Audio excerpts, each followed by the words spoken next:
여호와여, 시온이 주의 심판을 듣고 기뻐하며 유다의 딸들이 즐거워하였나이다. 여호와여, 주는 온 땅에 지존하시고 모든 신들보다 위에 계시니이다.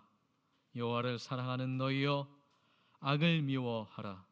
그가 그의 성도의 영혼을 보존하사 악인의 손에서 건지시느니라. 구원의 산성이 되신 아버지 하나님, 오늘도 당신의 거룩하신 임재 앞에 나와 예배드릴 수 있는 은총을 우리에게 허락하여 주시오니 감사를 드리옵나이다. 주님을 사랑하여 나아싸우니 사랑의 참된 열매를 맺게 하여 주시옵시며, 주님께서 주신 진리의 길 가운데 주시는 참된 자유와 믿음과 은총과 평안을 우리에게 허락하여 주시옵소서. 예수님의 이름으로 기도드리옵나이다. 아멘. 다 같이 일어나셔서 찬송가 69장으로 하나님께 찬양하시겠습니다.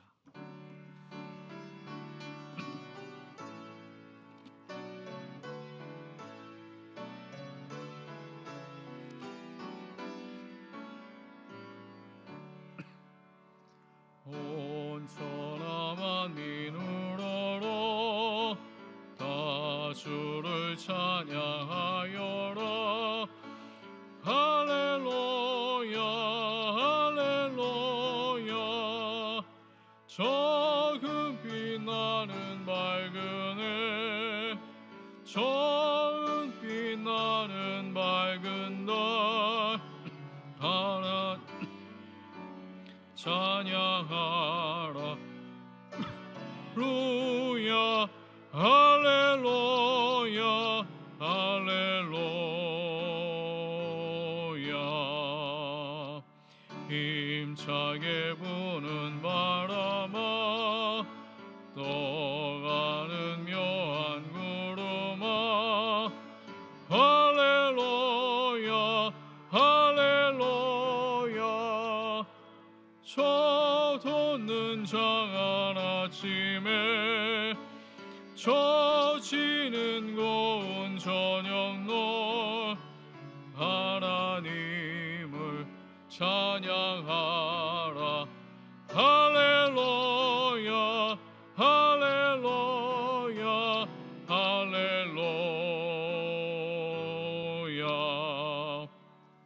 저 흘러가 맑은 물, 다 주를 노래하여라. 할렐루야 할렐루야. 주와 많은 붉은 불, 그 빛과 열을 내어서 하나님을 찬양하. 할렐루야 할렐루야 할렐루야. 저 귀한 땅은 날마다 한없는 복을 펼치오. 할렐루야 할렐루야.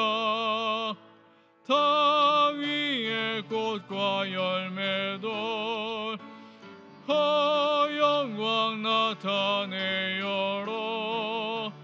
하나님을 찬양하라.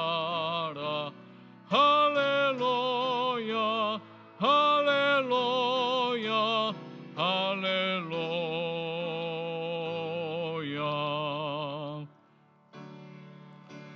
마음 가진 자 늘 용서하며 살아라. 할렐루야 할렐루야. 큰 고통 슬픔 지닌 자 맡겨라. 하나님 찬양하. 할렐루야 할렐루야 할렐루야. 존에 받은 만민아, 경배하여라. 할렐루야 할렐루야. 성삼일체 주님께 존귀와 영광 돌려라.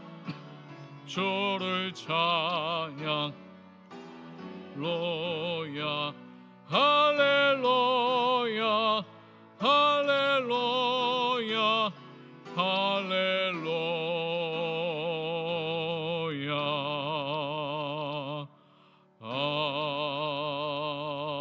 아멘.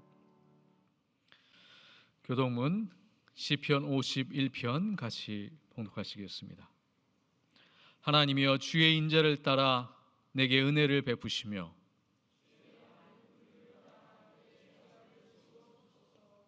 내 죄악을 말같게 씻으시며 나의 죄를 깨끗이 제하소서.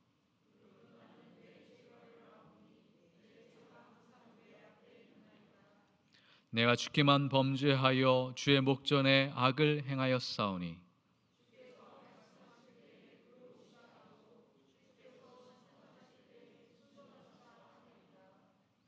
내가 죄악 중에서 출생하였으며 우슬초로 나를 정결하게 하소서. 내가 정하리이다.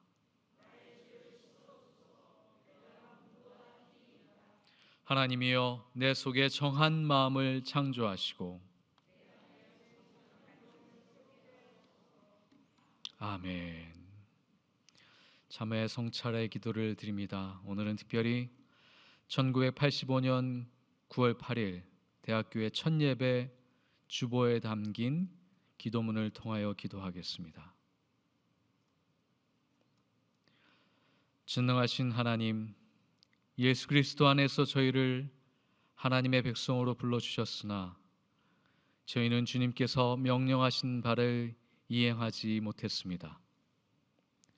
입을 가지고 말을 꼭 했어야 할 경우에도 자주 침묵을 시켰고, 저희를 필요로 한 경우에 사람에게도 모르는 채 외면해 오고 말았습니다. 저희는 게으른 종입니다. 생각이 둔하고 마음이 무디어서 이웃을 주님의 사랑으로부터 돌아서게 말았습니다. 그러나 주님, 이런 저희 이것만 자비를 베풀어 주셔서 저희의 허물을 용서하시고 저희를 죄에서 해방받게 도와주시옵소서. 지금은 하나님과 나만이 아는 죄를 고백하며 침묵 기도를 이어갑니다.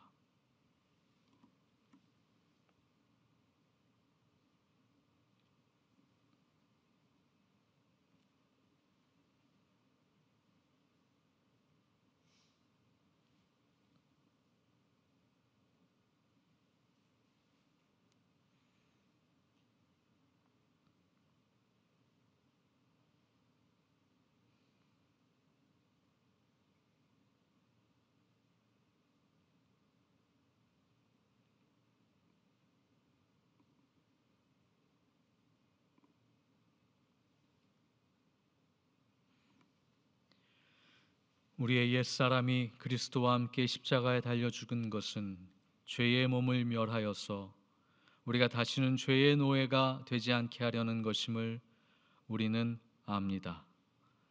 우리가 그리스도와 함께 죽었으면 그와 함께 우리도 또한 살아날 것임을 믿습니다.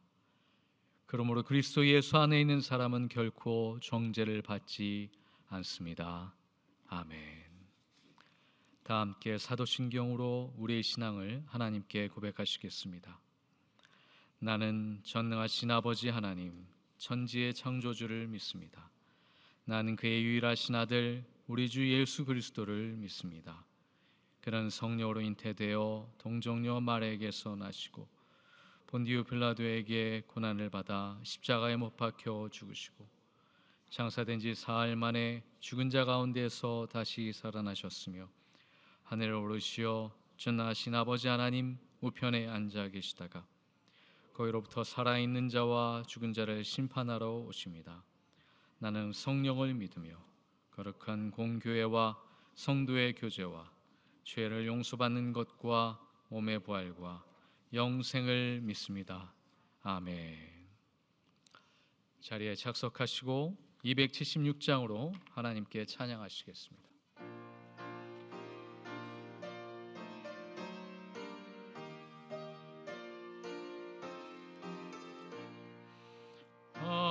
아버지여, 이 죄인을 용납하여 주시고 예수님의 이름으로 구원하여 주소서. 아버지를 떠나사 벌써 오래되었고 험한 길을 홀한 몸이 이제 돌아옵니다.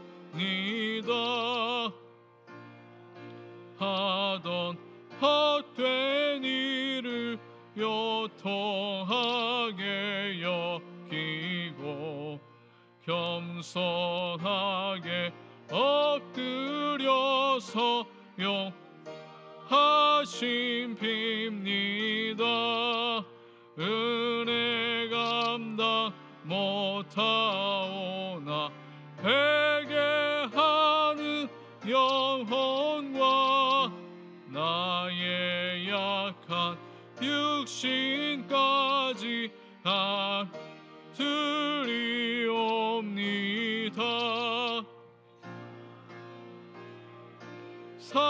사하시려 주님 죽으셨으니 그 공로를 의지하여 주만 의지합니다. 아버지여, 용납하 나를 품어 주시고 품 안에서 살게 하소서.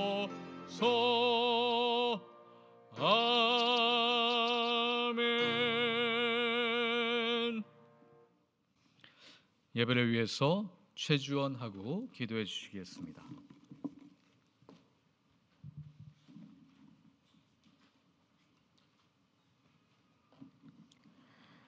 은혜와 사랑이 풍성하신 하나님 아버지, 오늘도 이 예배자리로 인도해 주심에 너무나도 감사합니다. 길고 길었던 뜨거운 여름을 보내고 선선한 바람이 부는 가을을 맞이하였습니다.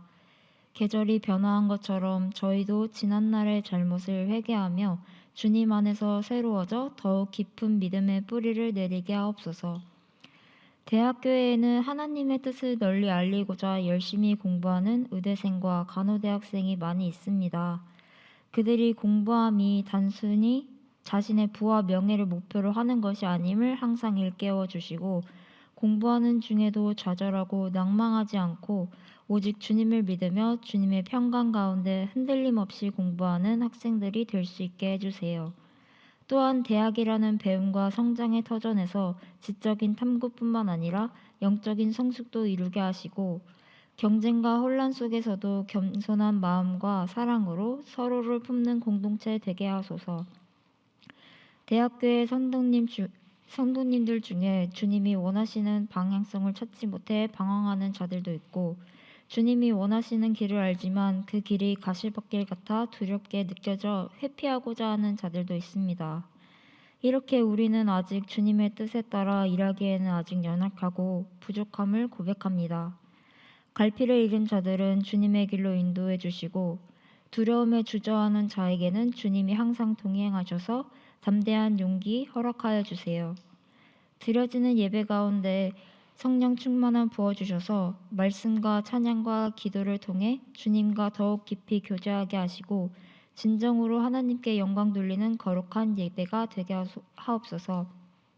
오늘 목사님을 통하여 전해지는 주님의 말씀이 단지 귀로 듣는 데에서 끝나는 것이 아니라 머리에 남고 마음속에 남아 삶에 깊이 새겨져서 지속적인 변화와 은혜가 있게 하옵소서. 대학교의 성도님들 가운데 몸과 마음의 고통 속에 살아가는 분들이 있습니다. 몸이 아픈 자들은 아픈 부위를 매만져 치료해 주시고 마음에 고통이 있는 자들은 상처난 마음을 만져주셔서 그들이 위안받아 회복할 수 있게 하여 주세요. 주님이 만들어주신 이 공동체가 주님의 뜻 안에서 한마음이 되고 예배 이후에 서로 다른 삶의 자리에서도 끊임없는 사랑과 연합으로 하나 되어 묶여지게 하옵소서. 각자의 자리에서 주님의 빛을 발하며 삶의 모든 흔들림 가운데서도 주님을 신뢰하는 믿음으로 굳건히 서게 하시고 무엇보다 각자의 삶 속에서 하나님을 믿는 하나님의 자녀임을 담대히 드러내는 참된 증인이 되게 하옵소서. 이 모든 말씀 주 예수님의 이름으로 기도드립니다. 아멘.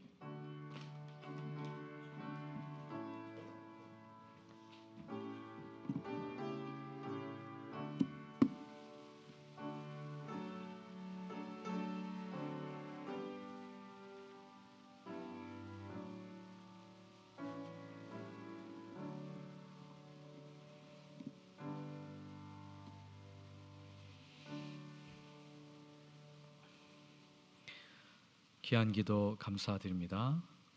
오늘 우리에게 주시는 하나님의 말씀은 사도행전 9장 26절에서 31절 말씀입니다.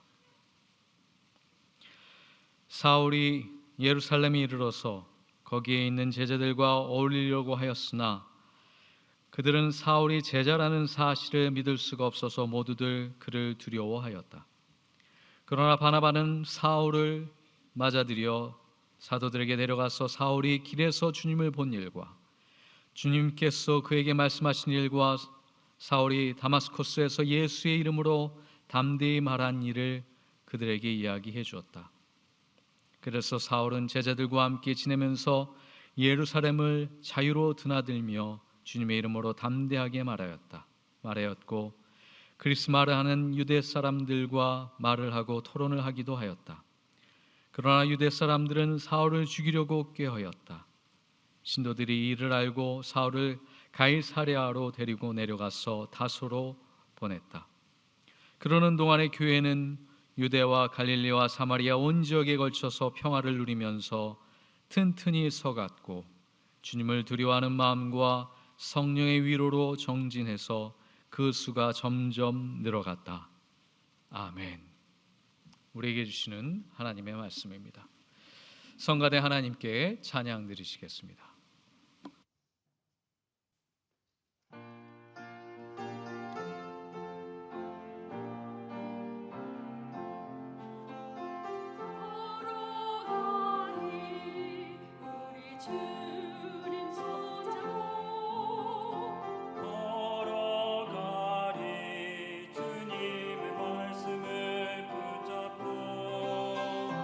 저 넘어 저 되시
설한 목자 우리 주님께서 여러분 모두와 또한 우리 대학교회와 함께 하시기를 간절히 소망하고 축원합니다. 귀한 찬양으로 함께 해주신 성가대 감사를 드립니다. 대학교회 창립 40주년을 맞이한 준비가 대학교회 안에 열심히 준비되어 있습니다. 여러분들 직접적으로 참여해 주시 못한다 하실지라도 기도로 마음으로 같이 동참해 주시면 감사하겠습니다. 원주의과대학교회의 40년 역사가 어떻게 시작되었는지 아시는 분도 있으실 테고 실제 참여하신 분도 있으실 테지만 저도 여러분과 동일해서 아웃사이더로 이 역사를 공부하고 배우고 있습니다. 오늘은 제가 오자마자 읽었던 이 30주년 기념책 그리스도의 사랑으로 세상을 치유하는 공동체라고 하는 책에 나와 있는 역사적인 사실을 같이 나누면서 오늘 우리가 40주년을 맞이하는 이 역사적인 자치가 어떠한 의미가 있는지를 생생하게 한번 되짚어보고 우리의 기억으로 우리의 역사로 같이 만들어가면 좋겠습니다. 1981년 원주 분교 이름은 연세대 의과대학 원주대학으로 개칭되면서 학생 수가 엄청나게 증가를 합니다. 이에 따라서 교목실 사역도 확대되고 교목실 조교로 처음 김동욱 전도사님께서 초빙을 받으셨습니다. 그리고 나서 채플과 신앙주간을 통하여 실험적이고 다양한 예배를 도입하기 시작하셨는데 대표적인 게 낮에는 판소리 예수전이라는 걸 채플 시간에 같이 했고 밤에는 기독교 영화를 상영을 하면서 이 대학 교목실 사역이 아주 활성화가 됐습니다. 그래야 1981년도에만 17명의 학생이 회심하는 결과를 낳았습니다. 이것이 대학교의 태동의 역사적인 순간이라고 이 역사서는 기록하고 있습니다. 원주 캠퍼스 교목이셨던 박정세 목사님께서 금요 대학생 교회 모임이라고 하는 이름으로 의과대학 기독교 공동체를 이끌어가기 시작한 것이 기독교 예배 공동체의 시작이라고 증언하고 있습니다. 당시 최초의 대학생 교회는 학교 근처에 기거하고 있었던 학생들의 모임이었는데 총 4개의 구역으로 나눠져서 아시겠지만 하숙집에서 성경 읽기 모임으로 시작하였습니다. 김동욱 전사님이 매주 한 구역씩 구역을 방문하면서 지도하고 학생 상담 사역을 하셨는데 그 와중에 하숙비와 생활비를 돕기 위해서 원주지역교회와 연계해가지고 이 하숙비 장학금 사역을 또 조성한 것이 아주 훌륭한 기록으로 남겨져 있습니다. 그래야 1982년도에는 120명이 되는 학생들을 하숙을 소개하고 또한 교목실에서 이 학생들을 연계하고 도와주는 사역을 행사했고요. 이후에 수요 학생 성서연구, 화요 직원 성서연구, 교수 성서연구, 교수 부인 성서연구 모임까지 활성화가 됐습니다. 이렇게 한 4여 년 동안 지속됐던 교목실 사역은 1985년도 9월 8일 기존 대학생 교회를 대학교회로 개칭을 하면서 병원 예배실에서 모임을 갖고 학생 구역 모임을 순례자의 모임으로 명명을 합니다. 그리고 9월 8일 오전 9시 30분, 11시가 아닙니다. 9시 30분에 첫 번째 공식 예배를 드리는데 아주 소박한 신앙 공동체 예배였다고 기록되어 있습니다. 사회는 당시에 정석환 전도사님, 설교는 박정세 목사님이 하셨고 제목은 최초의 창조라고 하는 주제로 설교가 나눠졌습니다. 그 이유는 당시 교회 절기가 창조절이었기 때문이라고 자세하게 기술하고 있습니다. 이 당시 대학교의 특징 중에 하나는 대학 구성원들과 원주 지역 사회를 목회적으로 연결하는 데 초점을 맞췄다는 데 있습니다. 지금도 가장 중요하고 훌륭한 사역 중에 하나라고 생각이 듭니다. 초기에 대학교의 예배에 또한 환우와 보호자들도 참석하기 시작을 했는데 인원수가 늘어나고 성격상 다르게 특징 지어야 했기 때문에 병원 원목실과 협의해서 원목실 주간 예배를 11시에 또한 대학교의 예배를 기존에 9시 반에 드리면서 정착하기 시작을 했습니다. 또 다른 중요한 특징 중에 하나는 매지리의 대학교회와 연합예배를 그때부터 드리기 시작을 했는데, 봄의 부활절과 가을의 추수감사절 예배를 연합예배로 드리면서 공동체성을 확인하는 시간이었습니다. 당시 대학교회는 사역자가 4분이 섬기셨습니다.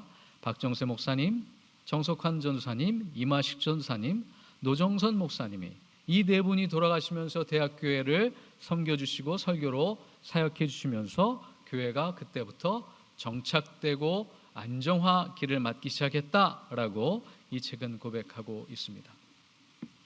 여러분, 40년 전의 이야기가 지금 우리에게 어떻게 들려지십니까? 차이점도 있을 수 있을 터이지만 분명한 사실은 예수 그리스도의 몸된 교회의 모습은 여전하다, 동일하다, 또한 우리가 추구하고 있는 그 가치는 또한 동일하다는 사실을 발견하게 됩니다. 그럼 예수님이 말씀하시는 교회는 무엇인가? 너무나도 잘 아는 얘기지만 여기서부터 시작해 봐야겠습니다. 예수님이 말씀하시는 교회는 무엇이냐? 예수님은 만민이 교제하는 공동체라고 얘기하지 않으셨습니다. 어떤 면에서 사람들이 모여가지고 행해지는 가장 중요한 것이 만남과 교제이기 때문에 교제하는 공동체라고 생각하기 쉬우나, 예수님은 분명히 말씀하셨습니다. 만민이 기도하는 집이다. 여기서 기도는 무엇입니까? 하나님과의 대화입니다. 교제입니다. 만남입니다. 하나님과의 관계가 먼저 전제되지 않고서는 교회가 성립될 수 없었습니다. 그런 의미에서 교회는 만민이 기도하는 집이요, 영혼이 나와서 하나님을 만나고 교제하며 대화 나누는 공간, 장소, 시간이 교회입니다. 그런 의미에서 요한복음 14장 4절은 다시 한번 우리에게 귀한 말씀, 기도를 통하여서 우리가 무엇을 기대하고 소망하고 열매를 맺을 수 있는지 뚜렷하게 말씀해 주고 계십니다. 내가 주는 물을 마시는 자는 영원히 목마르지 아니하리라. 이게 기도와 교회의 영혼들이 경험할 수 있는 축복입니다. 약속된 열매입니다. 마치 샘터와 같은 곳이 교회입니다. 목이 가란 영혼들, 그런 영혼들이 나와서 시원한 물을 마실 때 그 영혼에 채워지는 그 시원함, 그 해갈과 그 축복이 교회에서 누릴 수 있는 영혼의 축복이라는 것이죠. 영혼의 소생함을 얻는 것, 영원히 목마르지 않는 물이 샘솟는 그 샘터가 마치 교회라라고 말씀해 주신 것, 이것이 예수님의 약속입니다. 우리는 이 약속을 누리고 있습니까? 내 영혼은 그 약속을 지금 누리고 계십니까? 오늘 본문의 시작은 바나바와 사울의 이야기로 시작됩니다. 바나바를 우리가 잘 모를 수 있습니다. 그러나 초대교회에서 바나바는 상당히 중요한 역할을 합니다. 특별히 오늘 본문에 나와 있는 이 바울을 소개하는 장면은 기독교 역사의 초대교회의 상징적으로 상당히 중요한 사건입니다. 이 바나바 사역을 제가 교회에서도 했는데, 바나바 사역은 어떤 사역이냐? 교회에 처음 와서 그 교인이 이 교회에 안전하게 정착할 수 있도록 4주 내지 8주 동안 안내하는 사역이 이 바나바 사역입니다. 바나바에 대해서는 제가 다음에 다시 좀 더 자세하게 그의 영성과 그의 사역에 대해서 자세하게 설명드리겠지만, 바나바라고 하는 이름에는 파라클레이소스라고 하는 성령, 보혜사 성령의 이름과 동일한 어원을 가지고 있습니다. 그의 이름엔 중보하는 사역, 영혼을 북돋는 사역, 영혼을 격려하고 응원하는 사역, 그 영혼이 바나바의 사역이었고 그의 사명이었습니다. 그리고 그는 이름대로 그렇게 살았습니다. 바울이 누구였습니까? 예수를 믿는 사람들을 핍박하고 죽이려고 했던 사람입니다. 근데 그날 그가 어느 날 갑자기 다메섹 도상에서 예수 그리스도의 음성을 듣고 만나고 변화되어서 새로운 사람이 되어서 지금 예루살렘 성교회에 와 있습니다. 사람들이 놀랍니다. 그의 소식을 들었는데 갑자기 등장하여서 예수님을 믿는다고 하니 놀라지 않을 수가 없습니다. 그때 바나바가 바울을 예루살렘 교회에 소개합니다. 근데 놀라운 것은 마치 바울이 고백하고 경험했던 것을 자기가 경험한 것처럼 이렇게 얘기를 합니다. 그가 어떻게 예수 그리스도를 만났고 어떤 일이 있었으며 어떠한 사건을 통하여서 그가 변화되었는지를 고백합니다. 이 역할, 이 리에종의 역할, 영적인 리에종 역할을 한 것은 신학적으로 역사적으로 엄청난 변화를 이끌어냅니다. 바울이 누구입니까? 이방인에서 부르심을 받았다는 사도였습니다. 그 당시 예루살렘 교회는 유대인을 위해서만 유대인의 공동체였습니다. 그런데 예수 공동체가 로마 전역을 퍼지기 위하여서는 초대교회가 이방인을 수용하지 않을 수 없었던 것이죠. 그 유대인과 이방인을 연결하는, 또한 예루살렘과 로마 제국을 연결하는 데 있어서 결정적인 사건이 오늘 이 바나바가 바울을 소개하는 장면입니다. 얼마나 놀라운 사건입니까? 이미 우리는 예수 그리스도의 몸된 지체로서 교회의 교인으로서 새로운 영혼들을 주님께 소개하는 사역의 부르심을 받았습니다. 이 공동체와 이 기관에는 적어도 600명 이상이 되는 대학생, 의대생들, 또한 간호학부 학생들, 적어도 1000명 가까이 되는 젊은이들이 예수 그리스도를 만날 수 있는 통로에 초대받았습니다. 우리는 그 역할을 위하여서 부르심을 받았습니다. 여전히 도전이 되고 여전히 부족함을 느낀다면 우리는 바나바에 대해서 보다도 진지하게 생각해 봐야 할 때입니다. 초대교회 교부인 오리게는 이렇게 얘기했습니다. 교회는 죄인들이 모이는 병원이라고. 유명한 얘기죠. 우리 모두 죄인이라는 사실을 압니다. 의인이 아니었지만 의인으로서 받아주셔서 우리는 예수님의, 하나님의 자녀요 예수님의 제자가 될 수 있었습니다. 그런 마음으로 바나바는 바울을 예루살렘 교회에 소개하였고 역사를 바꾸는, 초대교회가 로마 제국하에 침투할 수 있는 결정적인 역할을 행할 수 있었습니다. 오늘 본문의 가장 은혜스러운 표현은 31절에 나옵니다. 그러는 동안 맨 마지막에 그 수가 점점 들어갔다. 근데 그 전에 무슨 일이 있었습니까?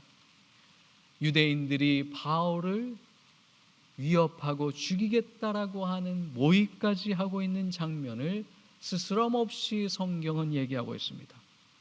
그렇게 갈등과 긴장은 연속적이었습니다. 부인할 수 없었습니다.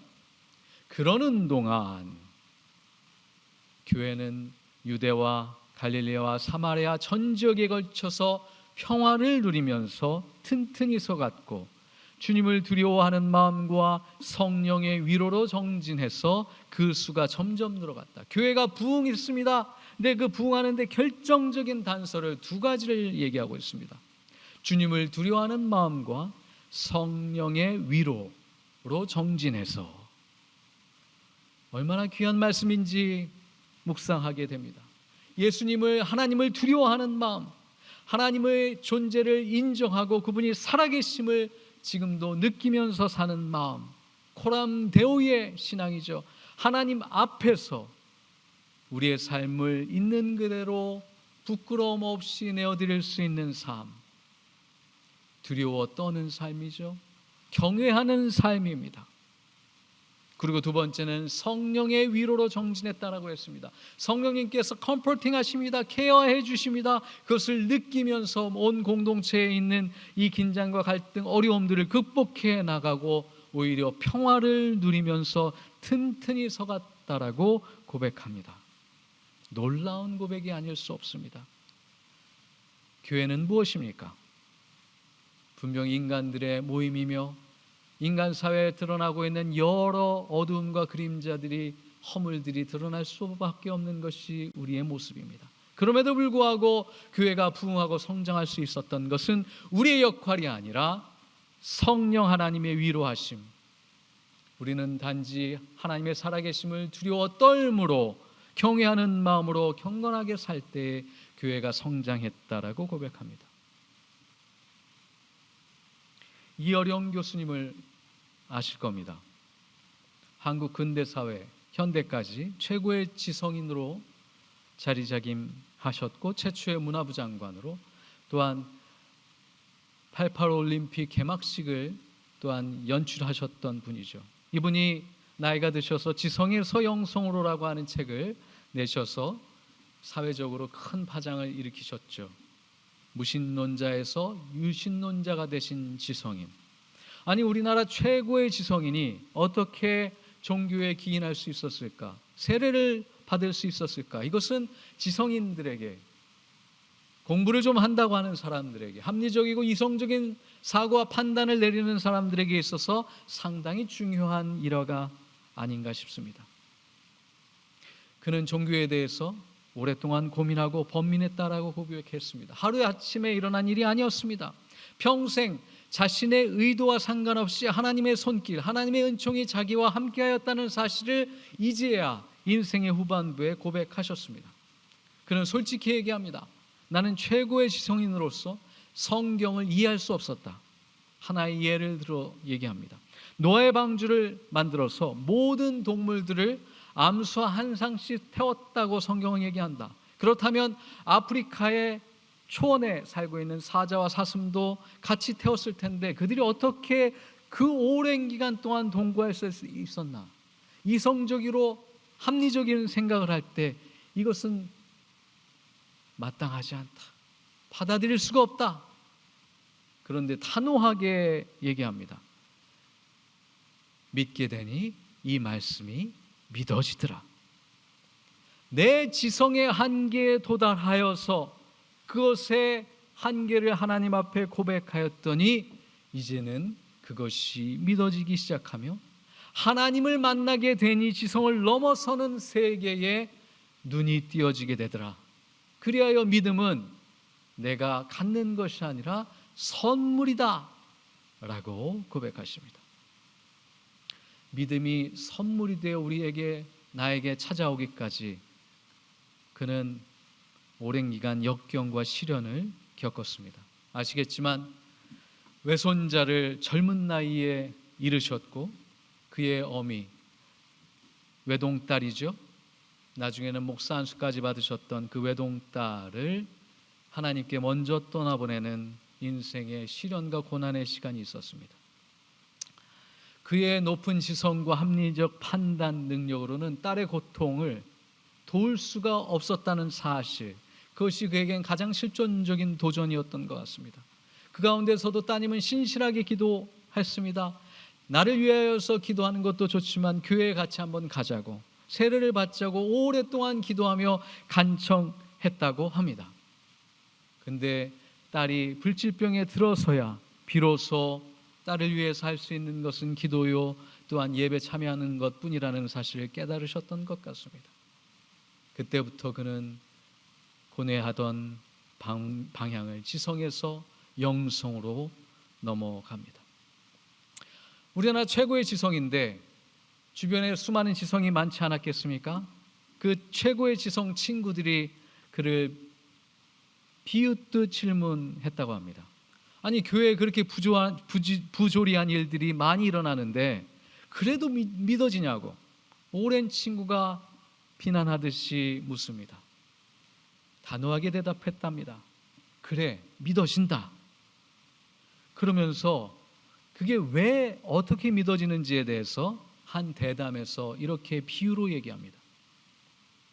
여러분, 남극에 살고 있는 여러 동물 중에 펭귄을 아시죠? 황제 펭귄을 아실 겁니다. 남극의 겨울은 혹독하겠죠. 상상을 초월할 것입니다. 영하 40도, 50도입니다. 그 겨울이 남극에 찾아오면 모든 동식물들은 숨거나 따뜻한 곳으로 도망갑니다. 근데 유일하게 남극 가장 지독한 추위 한겨울로 들어가는 동물이 있습니다. 그게 황제 펭귄입니다. 이어령 장관은 이 황제 펭귄이 번식기를 거기에서 보낸다는 사실을 교회로 비유하고 있습니다. 저희 개인적으로는 참 놀랍고 의미심장한 비유입니다. 겨울이 오면 황제 펭귄은 남극의 중심으로 들어가서 블리자드, 어떤 생명체도 견뎌낼 수 없는 겨울 폭풍우 한 곳, 그 혹독한 장소 들어갑니다. 왜요? 번식기를 막기 위해서, 그리고 새끼를 낳아 기르기 위하여서 그 혹독한 환경으로 들어갑니다. 왜 그곳으로 들어가냐 봤더니 거기에는 천적이 없다는 사실이죠. 아무 생명체도 없기 때문에 새끼를 기르기에는 최상의 공간이라고 황제 펭귄은 판단했다는 겁니다. 오직 혹독한 블리자드, 어떤 생명체도 견딜 수 없는 이 남극의 겨울바람을 견뎌내기만 하면 된다는 것이죠. 어떻게 견뎌내느냐? 다큐멘터리로 보셨을 겁니다. 10,000 이상이 되는 큰 황제 펭귄이 모여서 큰 원형의 대형을 구성하죠.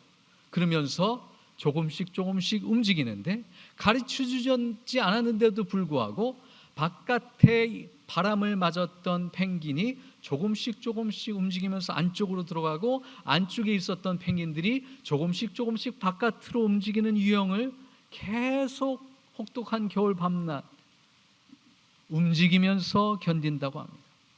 이것을 교회에 비유하고 있습니다. 이어령 교수는 이렇게 얘기합니다. 교회는 행복을 위하여서, 인생 성공을 위하여서 모인 집단이 아닙니다. 이익 공동체가 아닙니다. 기관이 아닙니다. 교회는 혹독한 삶의 현실, 고통과 시련이 우리 삶에 있다는 사실을 숨기지 않습니다. 도망가지 않습니다. 외면하지 않습니다. 그 안에서 하나님을 향한 믿음으로 서로의 체온을 유지하며 견뎌내는 공동체, 그 큰 원형의 대형을 만들어내서 바깥에 외면됐던 그 추위를 우리를 위해서 견뎌주었던 바깥의 펭귄들을 안쪽으로 들여보내며, 지금까지는 따뜻함을 유지했던 안쪽의 펭귄을 이 바깥으로 자발적으로 나아가서 서로의 생명력을 유지하는 따뜻한 온기를 나누는 공동체, 그 황제 펭귄이 오늘날 교회의 모습이어야 한다라고 비유적으로 얘기하십니다. 참으로 의미심장한 비유입니다. 하나님을 두려워하는, 그러나 성령님의 위로를 받으면서 성장하는 공동체의 모습이 이 모습이 아닌가 싶습니다. 여러분, 성령의 위로함 속에 우리는 정진하고 있습니까? 살아계신 하나님을 두려워하며 경건한 가운데 우리에게 주신 삶의 최선의 열매를 다하여 예수 그리스도와 동행하고 있습니까?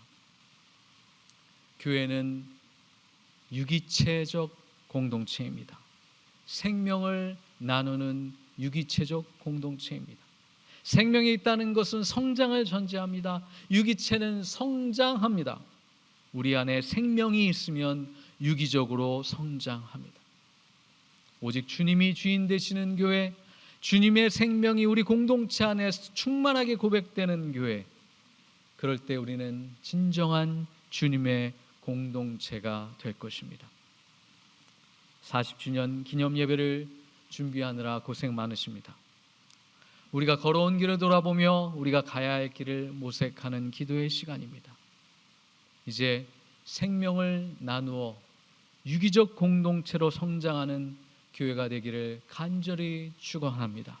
그렇게 기도하며 다음 주 40주년 기념 예배를 기도하는 마음으로 준비하시고 동참해 주시면 감사하겠습니다. 주신 말씀 생각하며 잠시 거듭의 기도 드립니다. 교회를 위하여 생명의 근원 되신 예수 그리스도의 몸된 지체로서의 교회, 또한 우리의 영적인 삶을 하나님께 드리는 기도 잠시 드리겠습니다.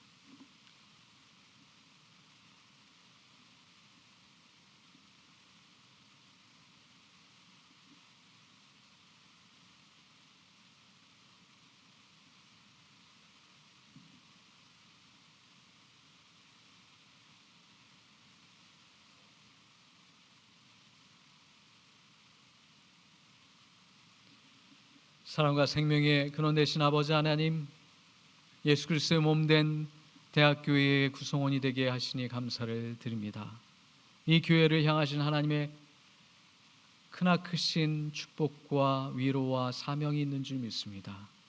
주여, 그 거룩하신 은총과 축복을 누리기에 부족함이 없도록 우리의 영혼을 깨우쳐 주시며 40주년을 맞이하는 우리의 마음과 영혼이 온전히 준비되어질 수 있도록, 또한 또 다른 그 다음 40년 또한 50주년 기념 예배를 향한 우리의 마음과 영혼이 하나 될 수 있도록 은총 베풀어 주시옵소서. 예수님의 이름으로 기도드리옵나이다. 아멘.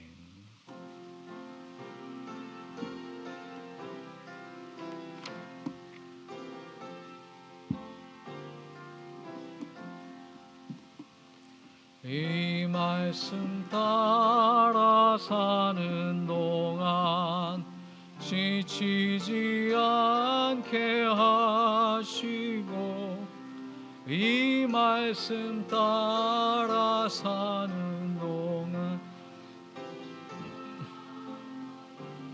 소서.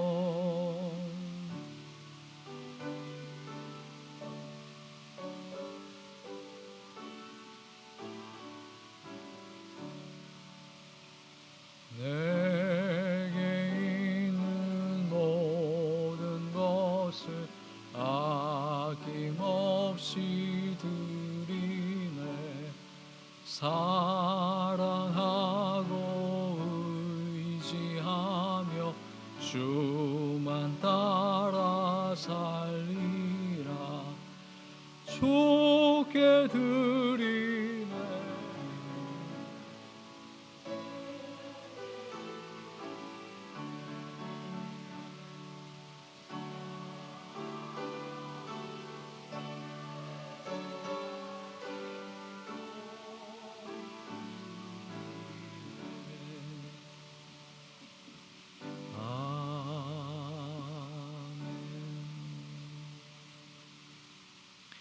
주의 거룩하신 피값으로 이 거룩한 공동체와 교회를 세워주시며 우리의 삶의 소망과 희망이 되게 하시니 참으로 감사를 드립니다. 우리에게 주신 믿음, 우리에게 주신 소망, 우리에게 주신 사랑은 그 놀라운 가치, 영원한 가치를 깨달아 감사한 마음으로, 또한 주일 헌금으로 11조의 은총을 또한 건축 헌금으로 주님께 올려드립니다. 드리는 손길마다 그 손이 하는 일로 아름다운 열매 맺게 하여 주시며, 이 헌금이 드려지는 곳마다 하나님의 거룩한 영광과 뜻이 임할 수 있도록 축복하여 주시옵소서. 40주년 기념 예배를 준비하는 모든 손길과 기도와 만남 가운데, 대화 가운데 함께하여 주시어서 오직 하나님의 거룩하신 뜻만이 이루어질 수 있도록 인도하여 주시며, 참여하시는 모든 분들의 마음과 영혼 가운데 하나님의 기쁨이 가득 넘쳐 감사와 기쁨이 가득한 예배와 또한 만남이 될 수 있도록 은총 베풀어 주시옵소서. 또한 교육부 가운데 함께하여 주시니 오늘도 우리에게 주신 영혼들을 가르치고 또한 기르며 돌보며 그들의 영혼이 예수 그리스도를 닮아갈 수 있는 길을 통로가 될 수 있도록 인도하여 주시니 감사합니다. 그들의 삶과 인격이 예수 그리스도의 인격을 닮아갈 수 있어서 이 시대에 참된 비전과 소망이 되는 삶이 될 수 있도록 축복하여 주시며, 영육간의 건강으로 우리 아이들을 지켜주시옵시고 우리의 기도에 그들의 삶의 아름다운 열매가 맺어질 수 있도록 은총 베풀어 주시옵소서. 예배를 보이는 곳에서 보이지 않는 곳에 섬기는 우리 사랑하는 교우들의 손길을 응답하여 주시기 위로하여 주시고 축복하여 주시옵시며, 보이지 않는 곳에서 갚아주시는 하나님의 은총이 그들의 삶 가운데 가득할 수 있도록 인도하여 주옵소서. 선교사님들의 삶과 사역을 주님께서 하시고 기억하시는 줄 믿사오니 때를 따라 돕는 은혜로 아름다운 열매 맺게 하시며 위로하여 주시고, 교회가 든든히 서간 것처럼 그들의 사역과 공동체도 든든히 서갈 수 있도록 축복하여 주시옵소서. 무엇보다도 몸과 마음과 영혼 가운데 질병으로 고통받고 있는 영혼들을 주님께 올려드리오니 주여 치유하여 주시고 회복시켜 주시옵소서. 나음의 은총을 허락하여 주시옵시며 여호와 라파의 은총이 임할 수 있도록 인도하여 주시옵소서. 또한 우리 기관을 찾는 모든 환자와 보호자들 가운데서도 예수 그리스도의 이름으로 나을 수 있는 은총과 역사가 오늘 이 하루도 또한 한 주간도 역사가 이어질 수 있도록 축복하여 주시옵소서. 감사하며 예수님의 이름으로 기도드리옵나이다. 아멘. 감사합니다. 예배에 참여해 주신 모든 교우님들, 또 오늘 방문해 주신 분이 계시다면 주님의 이름으로 환영하고 축복합니다. 앞뒤 좌우 여러분들에게 하나님의 평화를 같이 나누도록 하겠습니다. 하나님의 평화가 여러분과 함께 하시기를 빕니다. 하나님의 축복이 여러분과 함께 하시기를 간절히 축원합니다. 감사합니다. 예배 이후에 장학위원회로 모입니다. 장소는 교목실입니다. 감사합니다. 또한 다음 주일은 말씀드렸던 대로 40주년 기념 예배로 드립니다. 홈커밍대에 방문해 주시는 모든 교우님들을 우리가 기쁨으로 또한 환영하고 환대하며 우리에게도 또한 유익하고 의미 있는 시간 될 수 있도록 같이 기도해 주시고 참여해 주시면 대단히 감사하겠습니다. 예배 이후에 공동 식사가 준비되어 있습니다. 참여해 주시면 감사하겠습니다. 다른 광고의 말씀 없으시면 다 같이 일어나셔서 파송의 말씀 듣고 기도하고 예배 마치도록 하겠습니다. 예수 그리스도 안에서 새 생명을 얻은 여러분에게 권고합니다. 게으른 사람들을 훈계하고 소심한 사람들을 격려하며 약한 사람들을 붙들어주고 모든 사람들을 인내로 대하십시오. 여러분 중에서는 악을 악으로 갚는 사람이 하나도 없도록 하고 언제나 남에게 선을 행하도록 힘쓰십시오. 항상 기뻐하십시오. 늘 기도하십시오. 어떤 처지에서든지 감사하십시오. 이것이 그리스도 예수를 통해서 여러분에게 보여주신 하나님의 뜻입니다. 아멘.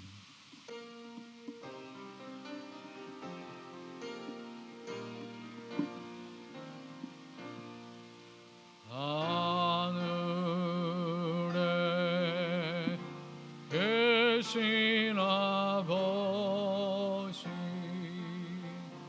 이름 거룩하사 주님 나라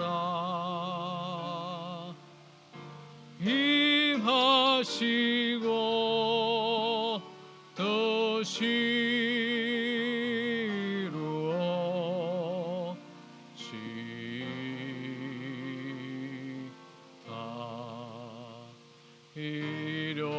이려하여 주시오. 우리들의 큰 죄 다 용서하시고 또 시험에 들게 마시고 악에서 구원하소서.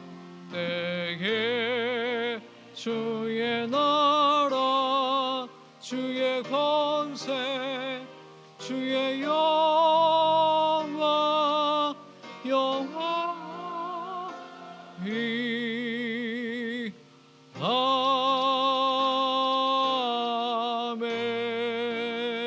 아멘.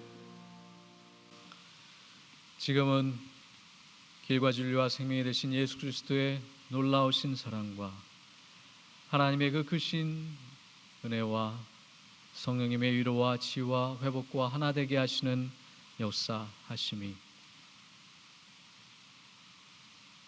핏값으로 사신 교회를 사모하는 마음으로 코람데오의 자세로 경건하게 우리의 삶을 다하며 교회에게 주신 사명에 동참하고자 다짐하여 우리에게 주신 거룩한 소명을 끝까지 최선을 다하여서 아름다운 열매로 변화시키고자 오늘도 기도하고 헌신하며 이 교회를 섬기는 사랑하는 모든 대학교의 성도들 위해 40주년 기념 예배를 준비하는 모든 속힌들 위해 원주연세의료원과 의과대학교회와 땅끝까지 이르러 영원히 함께 하셨기를 간절히 축원하옵나이다.